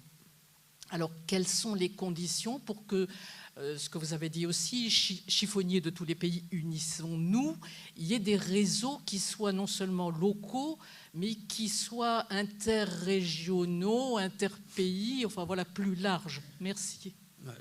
Je vous remercie, moi, pour cette question, parce que c'est effectivement un des points de mire de mon travail. Et la question du devenir de ces ressourceries me tient extrêmement à cœur. Alors, je n'ai pas forcément envie de rentrer dans des détails techniques d'affaires de financement, mais malgré tout, c'est assez important. Juste pour l'anecdote, il existe un réseau national des ressourceries, et je suppose, et je suis même sûr qu'il existe un réseau PACA, hein, comme il existe un réseau francilien des ressourceries, qui sont censés être des supports pour aider ces structures, souvent très fragiles, à surnager dans leurs missions diverses de remise en circulation des biens, mais également de réinsertion professionnelle de certaines personnes exclues, etc. etc. Il s'avère que aujourd'hui, je connais assez bien le cas francilien, moins le cas marseillais. Ces structures sont dans une situation de péril. En gros, pour celles qui fonctionnent le mieux, l'alternative qui leur est proposée, c'est soit la mort, soit le passage à une sorte de modalité de mise en commerce de leur activité. En gros, puisque vous fonctionnez peu ou prou, même difficilement, pas de subvention, vous pouvez rentabiliser, améliorer votre productivité pour permettre à votre activité de fonctionner elle-même, de devenir une structure commerciale comme les autres. Pour beaucoup des acteurs du réemploi avec lesquels j'ai pu m'entretenir pour ce travail et pour ceux à venir, il y a un vrai enjeu là. Si les recycleries deviennent des structures commerciales comme les autres, alors leur mission de réinsertion va être annulée, sera strictement impossible. Du coup, l'alternative à ça, c'est a priori la subvention, l'aide publique. Et les collectivités locales nous disent à tous ces acteurs-là, on n'a plus d'argent, effectivement, austérité, etc. J'en reviens simplement non pas à mes statistiques, mais à ce chiffre important de 150 milliards de dollars par an pour le marché de collecte et de gestion des déchets ménagers. C'est une manne financière gigantesque. Et nous, contribuables, nous participons en plein au financement de ces filières-là. Le secteur du réemploi pourrait aujourd'hui, alors ça, les chiffres sont discutables, mais s'occuper de 10% en gros du gisement de déchets. Hein, la réalité, elle est plutôt autour de 2% en masse. Si on affectait 10% de la manne financière correspondant aux redevances liées aux ordures ménagères à ces structures du réemploi, elles auraient trop d'argent, elles ne sauraient plus quoi en faire. Alors il suffirait simplement peut-être de repenser les modes de financement et de remise en circulation de cette manne représentée par la taxe d'enlèvement des ordures ménagères ou par la redevance incitative, puisque certaines collectivités locales sont maintenant passées à ce modèle de la redevance incitative, pour remobiliser et réorganiser d'une façon pérenne les structures du réemploi. Voilà une solution. Mais là, c'est un bras de fer politique qui se joue d'ores et déjà. Alors, à l'échelle régionale pour l'Île-de-France, je sais que c'est en cours, mais j'encourage le maximum d'acteurs du réemploi en France à comptabiliser la valeur ajoutée de l'activité de leur structure sur la gestion des déchets. Combien de tonnes de déchets nous gérons en tant que ressourcerie au regard de la manne économique représentée par le financement de la taxe d'enlèvement des ordures ménagères. Et je vous assure que les ratios sont largement en la faveur des ressourceries. Voilà mon point de vue. Tiens, puisque j'ai une seconde, oui, ça va être un peu, excuse-moi, un peu provocateur, mais on retrouve là ma question sur les échelles. Comment connecter le réemploi, et c'est-à-dire effectivement une aide au réemploi qui est tout à fait souhaitable via les recycleries éventuellement, et la masse du déchet de production que l'on montre notamment dans l'exposition du côté de Fos, qui est effectivement totalement considérable. Comment arriver à jouer sur les deux, se dire que si on répare plus et on recycle un peu, on réemploie un peu plus, on va arriver à diminuer de 1 ou 2% le déchet, mais le reste, les 99%, comment faire? Parce que là, c'est plutôt de la réduction et de la décroissance qu'il faut, plus que le réemploi. Enfin, tu vois ce que je veux dire? C'est une question d'échelle, moi, qui m'intéresse. Moi, je comprends cet intérêt et je le partage. J'ai envie de répondre simplement par un mot, c'est l'incommensurabilité. Si on compare le global au très local, le geste de mise au rebut à la planète, on est dans des relations d'échelle incommensurables. C'est-à-dire que c'est réellement inaccessible. Ce geste de mise au rebut n'a rien à voir, n'est pas comparable avec cette immensité quasiment infinie de l'anthropocène, du poubellocène. Donc, d'après moi, l'enjeu, il est collectif. Là encore, il est de travailler sur les échelles intermédiaires. Donc, alors, est-ce que les ressourceries suffisent? Est-ce que le réseau des ressourceries suffise? Certainement pas. Mais c'est déjà une étape. C'est déjà une étape pour penser des nouvelles façons collectives de se réapproprier les déchets. Je crois que le réseau des municipalités zéro déchet, promu par une association qui s'appelle Zero Waste Europe, développe très largement ce programme, ce projet d'une réappropriation à la façon des régies publiques de l'eau, de la gestion des déchets. Si une commune décide de reprendre la régie et les structures de gestion des déchets, alors c'est tout le schéma de production et d'alimentation de la ville qui change. C'est le cas notamment à Capanori en Italie, où parce que ces villageois, alors qui ont été largement aidés par un personnage qui a été décisif dans cette mutation, cette réappropriation par les citoyens des structures de gestion des déchets, eh bien, à Capanori, c'est l'ensemble du tissage économique et social qui a été modifié par ce simple fait, un peu à la façon dont, alors à échelle diverse, mais on pourrait penser une réappropriation par les communes de la gestion municipale de l'eau. Voilà, de ces biens communs, de ces services publics de base qui doivent être et doivent peut-être rester la chose des habitants. Et ça ne résout pas tous les problèmes, évidemment. Mais c'est peut-être là encore une étape. À Capanori, l'équation, elle a été très rapide, hein, en quelques mois. Tu dois être plus au fait que moi là-dessus. Mais les statistiques de production, vous savez, le fameux masse annuelle, voilà, masse d'ordures ménagères est passée de 350 kg à 50 kg. C'est mieux que les Danois. Ah oui, non, en Italie. C'est assez extraordinaire. Près de Naples, non, pas de Naples. Non, Trévise. Il y a Trévise ou Capanori. Voilà. Il y a des tas d'autres endroits, et peut-être Gersheim aussi, et dans ce cas de figure. Et on retrouve la liste de toutes ces villes, ces municipalités sur le site internet de Zero Waste Europe, justement. Il y a une question là-haut. Pardon. Absolument. Madame.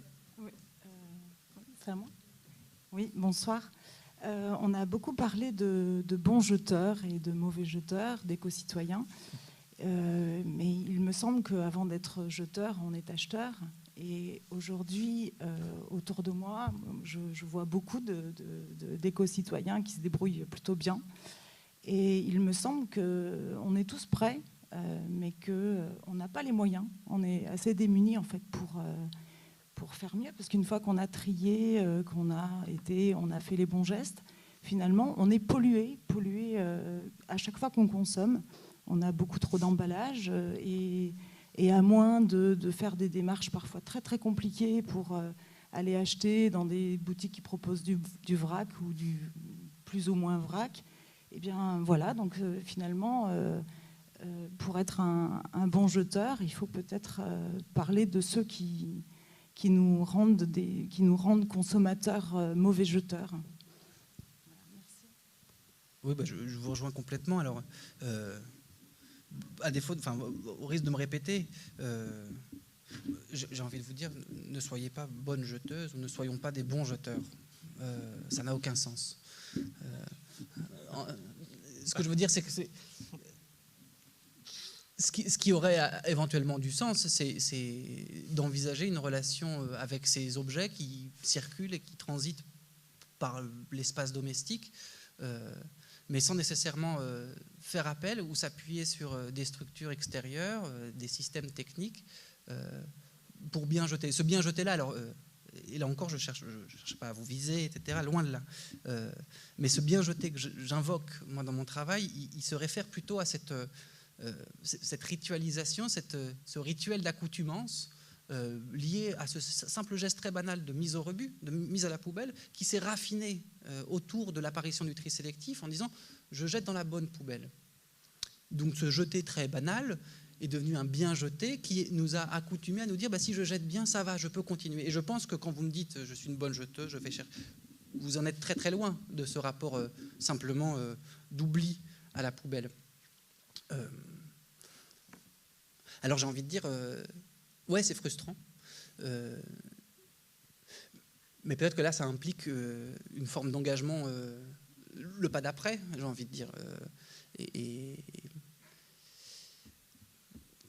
on peut être régulièrement tenté par un changement radical de mode de vie, de mise en retrait absolue. Et ce que j'essayais de dire, c'est qu'effectivement, cette mise en retrait, elle est impossible. Et vous l'avez très bien dit aussi à l'instant, on n'en sort jamais. On est en permanence confronté à ce qu'on essaye, si ce n'est de fuir, du moins de combattre.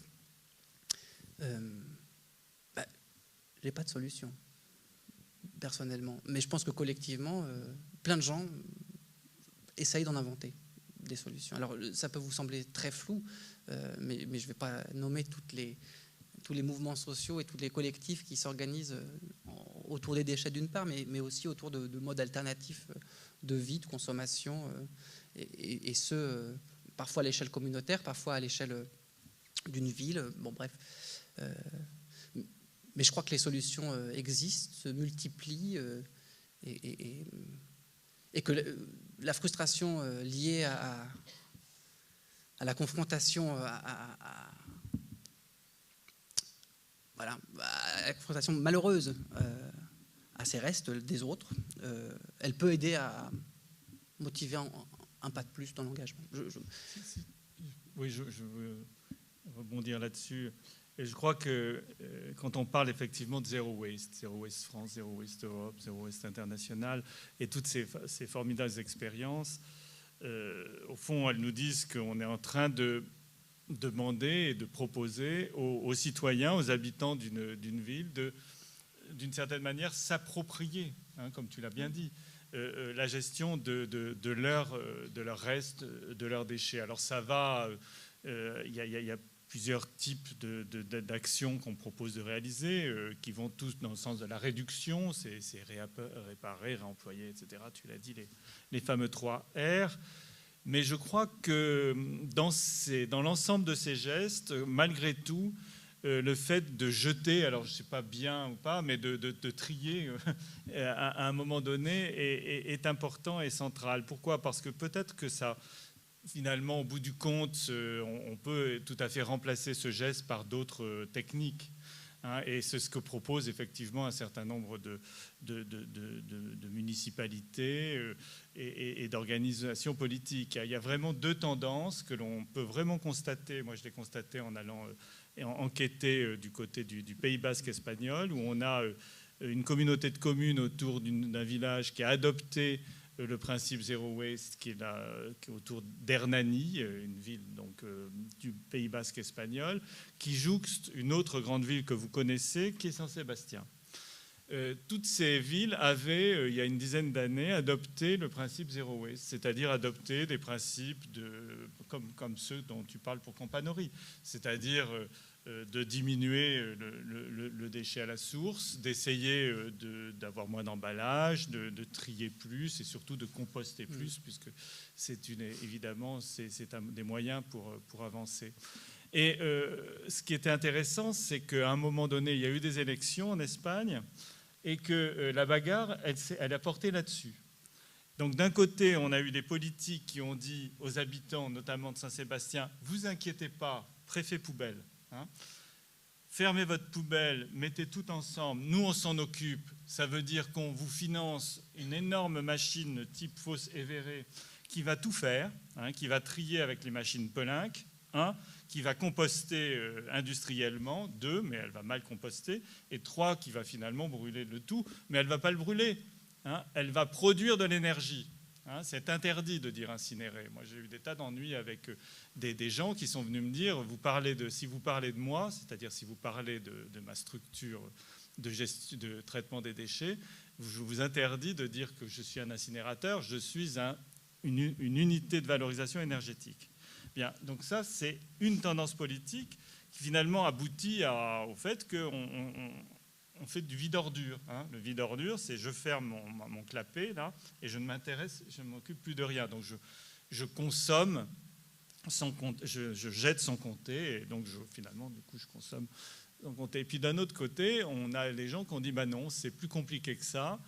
Vous allez finalement vous emmerder la vie à traiter vos déchets, à les comptabiliser, à les peser, à les apporter dans un endroit spécifique. Il y a un composteur collectif sur la place à 3e rue à droite.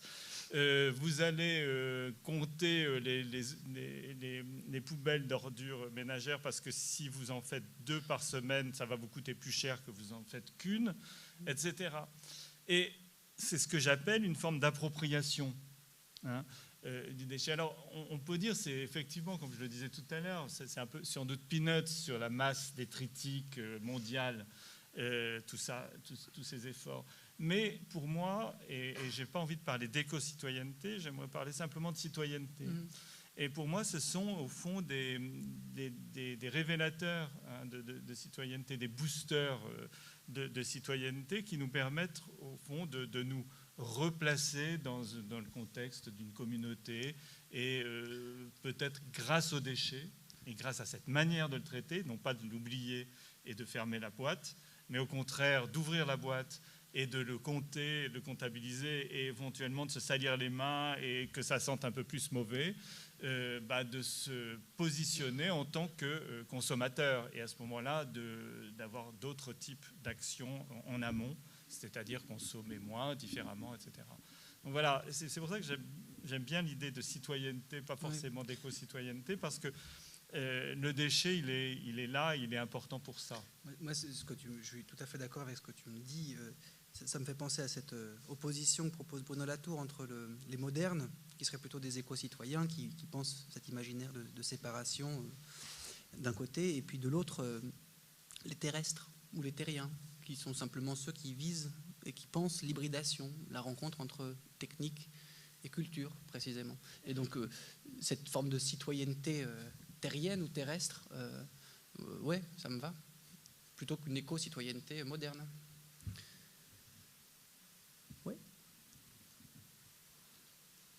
Alors, moi, la question que je me pose un peu depuis le début, c'est est-ce qu'on peut esquiver la question d'une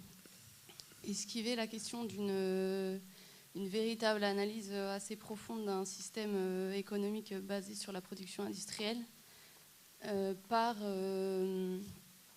ce bout-là, où on va changer notre perspective ou nos angles perspectives par rapport aux déchets, et que donc on va créer un paradigme, un nouveau paradigme à partir de là.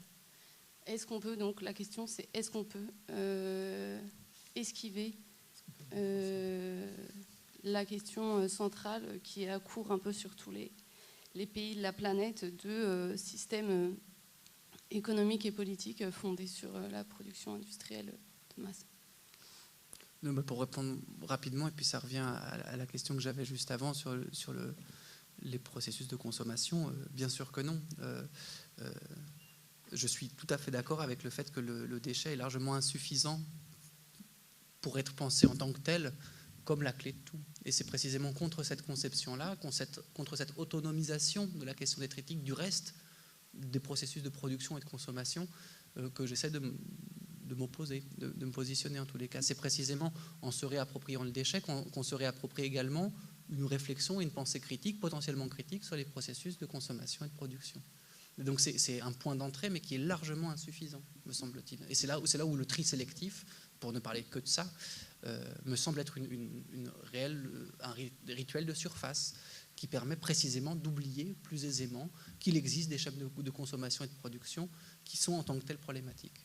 Je ne sais pas si je réponds à la question. Non. On a encore le temps pour une question.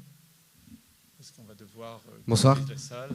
J'aimerais vous poser une question. Est-ce qu'au cours de vos recherches, vous avez eu l'occasion d'avoir des solutions pour le pipi-caca et l'eau potable? Simplement savoir comment est-ce qu'on pourrait gérer dans les grands centres urbains le pipi-caca de tous les hommes et femmes. Alors, sans eau potable, naturellement. Oui, c'est une bonne question.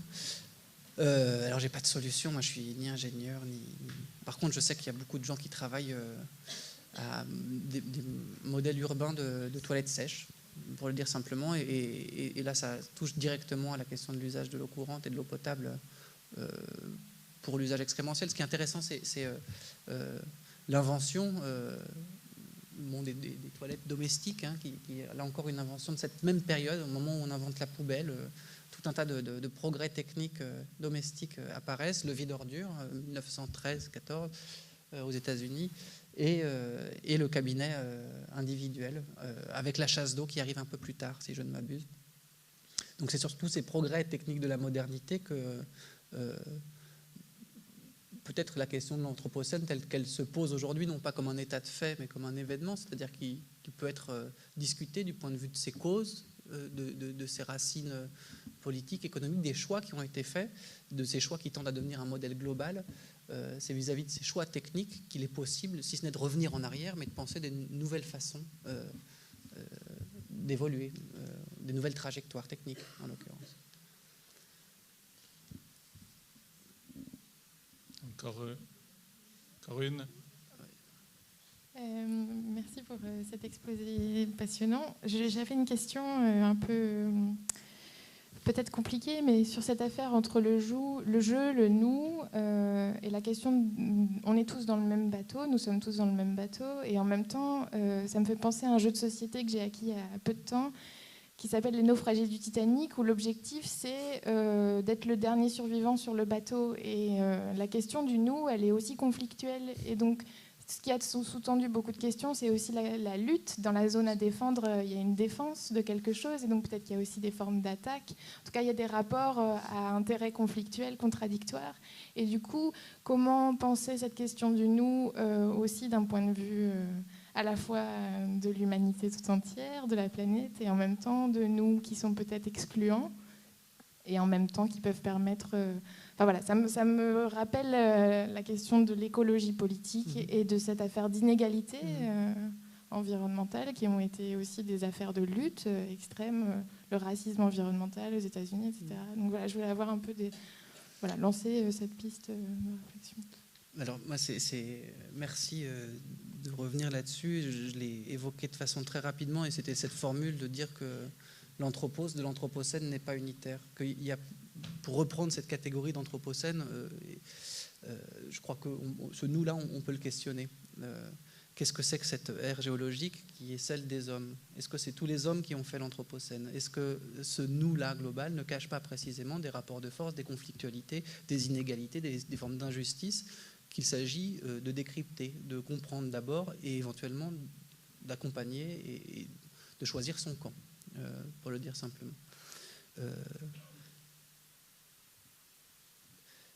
Avec ces histoires de déchets, la zone de tension que moi je cherche à proposer, et c'est une proposition un peu abstraite, une vue de l'esprit, c'est cette tension entre l'éco-citoyenneté fondamentalement marquée par le naturalisme occidental et une forme de rapport non naturaliste, non occidental, incarné ponctuellement par une autre figure de l'Occident qu'est le chiffonnier, mais qui pourrait indiquer autre chose. Et si je choisis le chiffonnier, c'est à dessein précisément pour souligner que c'est non seulement un acteur de la résistance à la banalisation de l'ordure, mais également une figure de la précarité, une figure de cette fragilité dans laquelle, malgré nous, j'ai envie de dire, et j'utilise ce « nous » d'une façon volontairement ambiguë, malgré nous, on est tous plongés. Voilà. Bien, on est malheureusement obligé de sortir de cette salle. On peut se retrouver de toute façon dans le forum. Il y a une table de la librairie. Ce livre, malheureusement, n'est pas encore là, mais il va bientôt être là, Homo Detritus. Voilà, il sort le 4 mai. Par contre, si vous voulez avoir une dédicace de Baptiste, vous pouvez toujours acheter le catalogue, parce qu'il y a participé, le catalogue Vie d'ordure. Donc, il vous fera une dédicace de son article dans le catalogue. C'est très bien. Et je tiens encore à remercier Elisabeth, évidemment, et puis René Faure, président des Amis du MUSEM, qui, au fond, nous nous héberge, ou en tout cas participe à l'organisation de ces conférences. Donc merci aux amis du musée. Et je rappelle que la prochaine séance, la prochaine conférence aura lieu le 18 mai, en présence avec une conférence de Philippe Descola, que vous connaissez sans doute au moins de réputation. Voilà, à très bientôt. Bonne soirée.